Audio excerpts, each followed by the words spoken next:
Today we're going to be creating nebula, which are basically just large kind of clouds of dust and gas in space. Sometimes they can be areas where stars have exploded and that's kind of what remains. And it's also a nursery for stars where new stars can be formed. So we're going to do two different layers today, and the very first layer we're going to do is actually with chalk pastels, and considering that nebula are really just big clouds of dust, what better supply to use? You are going to choose two pastels, preferably ones that are in the same little container or little space. That way that we know that they blend nicely. You're going to choose your first color, and you're going to not color with it on its tip. You want to lay it down on its side, almost like you're doing a rubbing. And you're going to gently lay out kind of a cloudy, free-form, organic shape of color across your paper.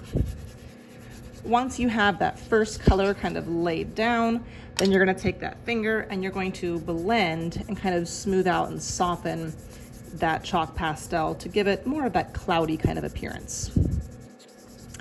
Once you have completely blended that first color down, you're going to get your second color, which again, I'm going to choose one that's in the same kind of space or slot as my first one. And we're going to add a second color. I would not color the exact same shape you just did. You can maybe do more of like a line that kind of stretches from one side to the other, but kind of just another little area or two of color. And then just take your finger and blend that color down.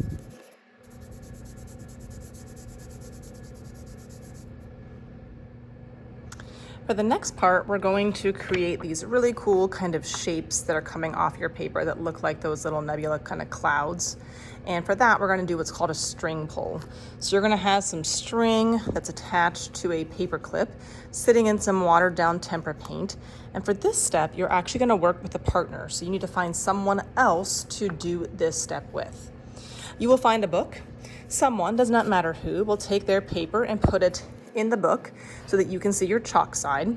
And then you have to choose your first color. We're going to do 3 string pulls per group. You want to make sure that your string is completely coated in paint. So if you still see it, kind of just use the spoon to push it down in there. And this next part might seem a little bit messy, but it's important.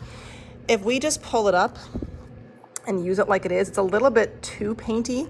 So it's going to be kind of messy, but you're going to hold onto the paper clip and you're going to take your pincher fingers and you're going to pinch the string and then kind of pull up. And as you do that, you can actually see lots of the paint is just dripping back down into the cup. We're trying to get all of the extra paint off. Now my fingers are a little bit painty. There'll be a washcloth at your table just to kind of sort of clean your fingers off quickly. It shouldn't take long. And then you're gonna lay this string down on top of whoever's paper is sitting in the book. You can just kind of let it fall where it is. You can kind of create loops. You can zigzag across the paper, but you do want to make sure that paper clip is sitting outside of your book.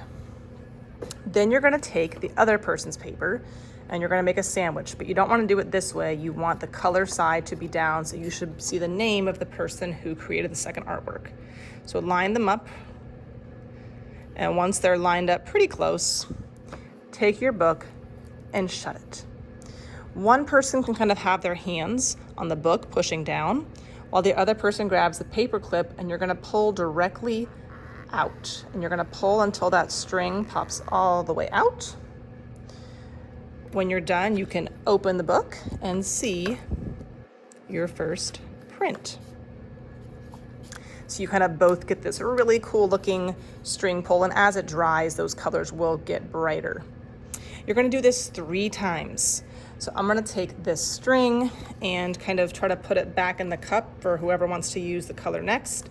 You could use the same color all 3 times, or you could do different colors. Just make sure that if you put the string in, you take that paper clip and you kind of just hook it on the edge of the cup so it's not falling in the paint as well.